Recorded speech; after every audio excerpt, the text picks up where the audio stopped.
We're at Sebring, and it's opening day now. Last night I went around here and shot a little video of spaces that were already populated with aircraft, and I said, watch for tomorrow morning. They assemble all these aircraft and get them in position in a big hurry, even after the show closed on the setup day yesterday. So here we are, opening day. We're looking at just aircraft in their awesome Super Stol, sitting way up high on its tall gear legs and big fat Alaska tires.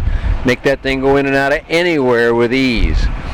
Next up is the Evector. This one here is the Harmony. You can tell that as we go by the wing there. Notice the wing's got a compound shape to it. And right beside the Sonex is a low-wing Sportster. Looks like an owner's airplane. Got a for sale sign dangling from the prop. Pretty airplane though. Low-wing tail dragger. You don't see that combination too often. Next up is the Tecnam, the P2008, one of their prettiest high wings. They've got high wings and low wings. They're based right here at Sebring Airport for their U.S. operation. Now we come to Cub Crafters. They're promoting the Carbon Cub. Has been around 10 years now. Can you believe that? 10 years since this airplane burst on the scene with its great big engine. It's now known as the Titan engine, but they were the first to employ that great big power plant. Now we got the Evolution Trikes, folks. They've now got a whole fleet of these airplanes, 3 different models, the Revo, the Revolt, and the Rev. And you see all 3 of them, well, you see 2 of the 3 of them here, but they've got a growing fleet, and they are the clear market leader now in recent years, at least, with their Evolution Trike models. So they've done very well for themselves. Good for them. Next up, another market leader is the Auto Gyroplane. And this particular one here is a Cavalon. This is the side-by-side 2-seater. They also have the Calidus, which is a fore and aft 2-seater, and both of them are fully enclosed. Here's one we won't see many more of. Here's one for sale right there. There's the Cessna Skycatcher, the 162. You won't see any more of them because they took all the ones that were remaining, brand new airplanes with brand new engines, and cut them all up, if you can believe that travesty. Anyway, so long for Skycatcher, but there's a few out there and people do seem to enjoy them. Another airplane that's going to go through some interesting changes eventually is the Bushcat from Skyreach, the South African aircraft. Really great price point on that. And speaking of great price points, we're now up to the Aeropract, and the orange one that you're seeing here is the A32 Vixen. Behind that, the yellow one that you saw a moment ago is the A22. Both of them very nice. Both carry a very good price point. The A22 is a real bargain. A32 is a little more deluxe, so it's got some more expense with it, but it's still a good bargain. Now, Jabiru, represented by U.S. Sport Planes now, and they are doing both new and used aircraft. A lot of these companies are doing that, but I'm looking at signage here. You've got a J230 SP for $89,000, and another one here, a 2009 model, which looks to me to be mighty new looking. It's a 2009, but it is only $76,500. That is a really good value on that. And behind the Jabiru, you're seeing some interesting looking floats, and those are actually, well, they were Meade floats, but they're now going to be another brand of floats because a fellow down here at Sebring, Laverne, is going to be building them. He's finished these that you saw, and he's going to be building new ones. One thing that was really nice to see this year is the show center tent that Sebring has had for many years, where panel discussions, where meetings of various kinds, and where people just go in and get out of the sun for a little while. It's been here a long time, but this year, for the first time, it is called the Bob Wood Show Center. That's because Bob Wood was the original fellow that triggered this Sebring event. Without him, there probably wouldn't be one. Unfortunately, Bob passed away last year, but they are now giving a tribute to Bob by naming the show center after him. I think that's very nice. We certainly celebrated that man when he was alive, and we thank him even in his demise for having triggered this event that's so important on the air show calendar. So right by the Bob Wood Show Center, the big tent, there are 4 forum tents, as you see here in the images, 1, 2, 3, 4. In those tents, there are a variety of different discussions. on all different kinds of topics, changes throughout the day, but 4/10 worth with several talks per day. They cover everything from learning how to fly to solving various problems to how to work with the FAA and much more. You can learn a lot at the forums here at Sebring. So one of the things that happens at these, what I call sector-specific shows, is air operations. And we're going to go here in just a second by the Air Ops tent. This is where they do pilot briefings. This is where they keep management on things. This is where you get in and out. But the aircraft you saw earlier are ready to go out and do demo flights, and they can be wheeled out from their exhibits and go do that anytime they want. Up next is CTLS, and they are back in action now after a little slowdown 2 or 3 years ago, but things are looking good again. In fact, they had a pretty good year last year, according to new numbers that we've published, and I think we'll see a lot more. They've released some new news now. They've got aircraft for Canadians now that they haven't had before, and new aircraft for Europeans that will allow them to be a fully certified aircraft by the standards of EASA. Up next, the L600, known as the Legend in Europe, but L600 here in the U.S. This is from Aeropilot and Aeropilot USA, representing these two handsome airplanes. And if you think they look familiar to you, you're right. They look a little bit like a slightly downsized Cessna 182, except I'll tell you this, they fly better than a 182. 182 is a little heavy on the controls. Aeropilot's light on the controls. Now we're going by another set of handsome aircraft here. This is the Eclipse series. They're open cockpit 07 Scorpion and their E10 two-seater fully enclosed tandem seating aircraft. Here's the Sea Ray. This Sea Ray is represented by the gentleman right out in front of one of the airplanes there. His name is Jim Ratty, and he has done a lot of good with helping people build these Sea Rays and maintain them and all kinds of great things. But he has also been part of a product called the Flare Assist, which helps you know when you're going to land on water. Especially calm water looks like a mirror, and it can be hard to know when you're landing on it. And so this organization has helped create that product for this, but for any seaplane. So next up here is the Vans aircraft RV-12. Now, you know this RV-12, everybody does now, but what we've discovered lately in our new numerical analysis of the LSA market is RV-12 is the #1 single model. Now there's some other companies that have done well, but for single models, that RV-12 you're looking at right there, that's it. That's the #1 selling aircraft. That is, not selling, but registered aircraft with FAA. That means they're flying. And now we're coming up on an engine company. Viking Aircraft Engine says it real clearly on the side of that Zenith 750 Super Duty. And you can tell it's Super Duty just by looking at the size of the engine on that thing, the big old tires. That's a gnarly looking machine there. These guys have got engines from around 100 horsepower up to 130 horsepower based on the Honda engines. Coming up next, Czech Sport Aircraft with their tent artistically situated so they can handle the wind this year. They had a little wind last year and it caused them some problems with their tents. No problems with their airplanes though. These sport cruisers continue to sell very well, and they've got their bright red display again. Looks like they're set up for business here. One airplane on each end and tent in the middle. After that, coming up is an airplane that we all know. Once again, it's Sea Ray, but this one is from the Seaplane Pilots Association.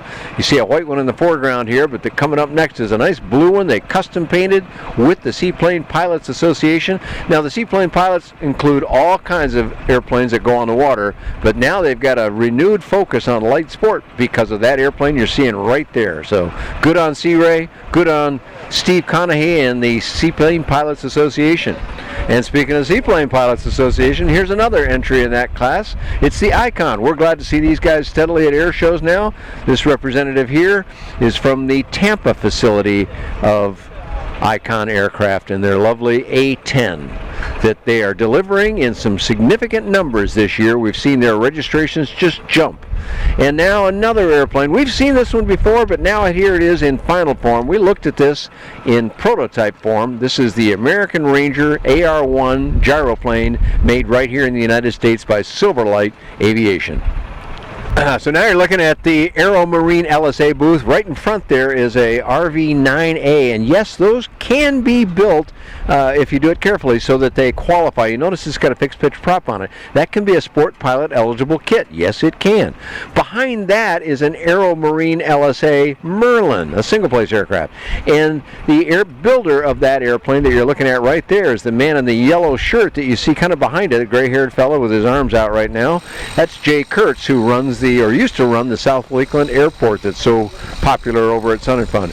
The Merlin PSA is one of those handsome little airplanes, single-seater, but it has a very, very good price point and a quick build. Of course, you got to put airplanes somewhere, so here's a hangar door.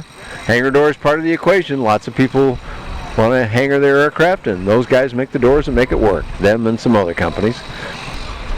Next up is Pipistrel and their beautiful long wings, slender wing, long gliding airplanes. I love these airplanes. This is the Cetus in the front, and I believe that's a Virus in the back. I know those names don't sound like they're pronounced that way, but that's how they want them said because Americans have an attitude about sinus and virus. So Cetus and Virus it is. Yes, and that is a Virus SW. That means a shorter wing model. Behind that is an airplane we know and love for a long time. That's a Titan Tornado, and that looks like that might be a Titan Tornado XL, or I've forgotten which variation they've used, but those airplanes have been around a long time. Nice flying airplanes. And I talked with John Williams, the proprietor of Titan Aircraft, and he's doing just fine, so good to hear that. In fact, we're going to go by him. He's over here looking at this Aviat Husky. That's John in the brown shirt here. He runs Titan that we just went by. Now he's looking at an Aviat Husky, which is out here selling their wares as well at this light aircraft show.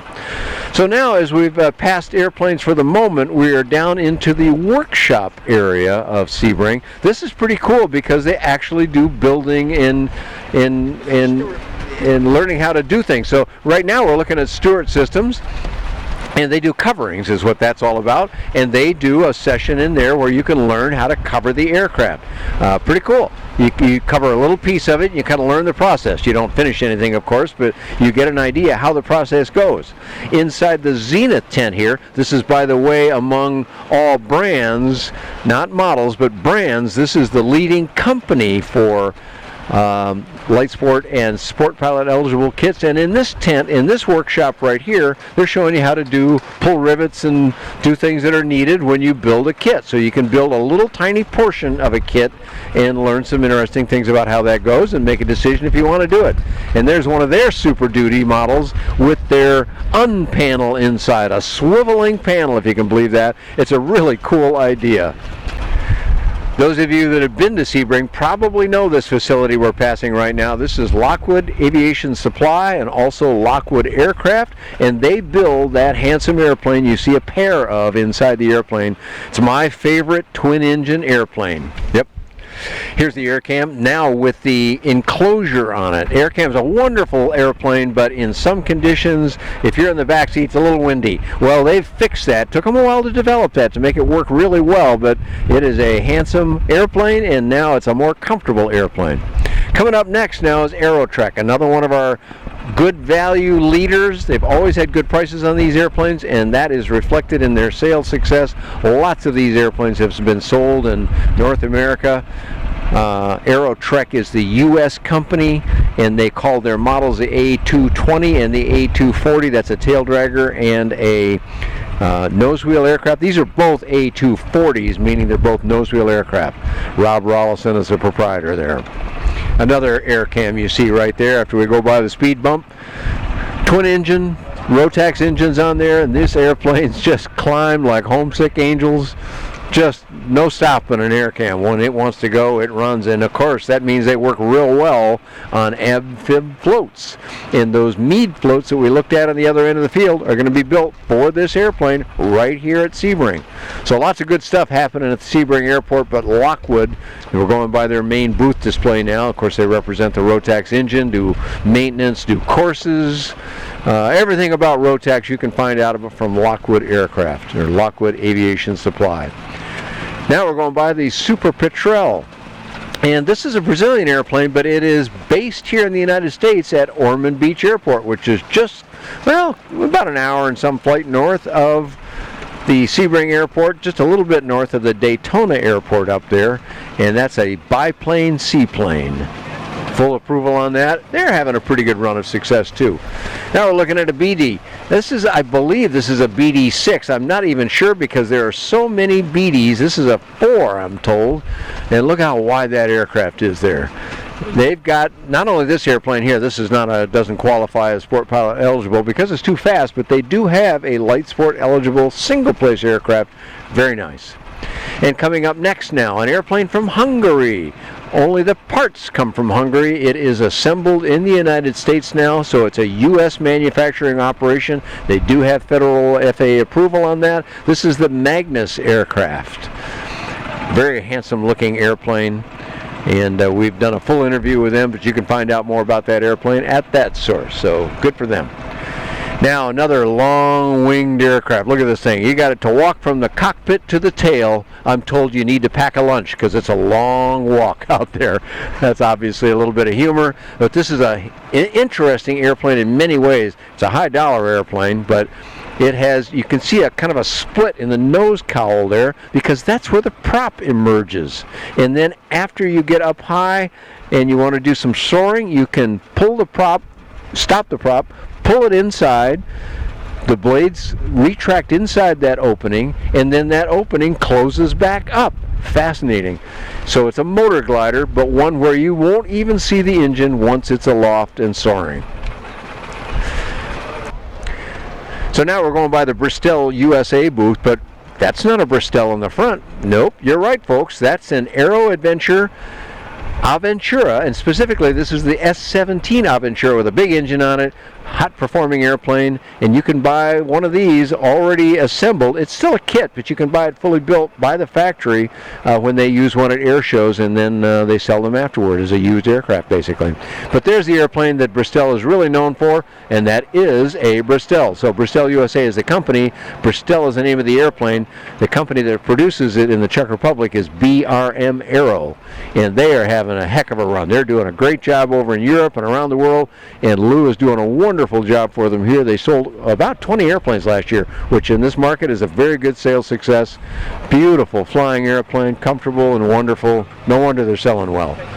The indoor exhibits in this large tent here, this goes on quite a ways, has all the folks that you would normally see inside a hangar building, let's say at Oshkosh. They're located here in the indoor exhibits. So lots of vendors in there, props, strobe lights, and all kinds of things you'll find in there. And right behind, right in front of the tent now is the Aero Momentum engines based on the Suzuki engine case. These are auto conversions if you want, and those can be used on lots of kit airplanes, but also on some light sport aircraft within certain description. I've always liked to joke that one thing always sells for absolutely sure at air shows, and that's food. You come to look at airplanes, but you got to have something to eat, and indeed Sebring has arranged to have several food vendors here, and they're out here selling their products. So there you go. You can get ice cream, cool off. It's actually warm enough here that you might like ice cream. All kinds of food products here available, including somebody that's selling a product called Devil Dogs. I'm not sure what that is. I'm pretty sure there's nothing to do with the devil in there, though.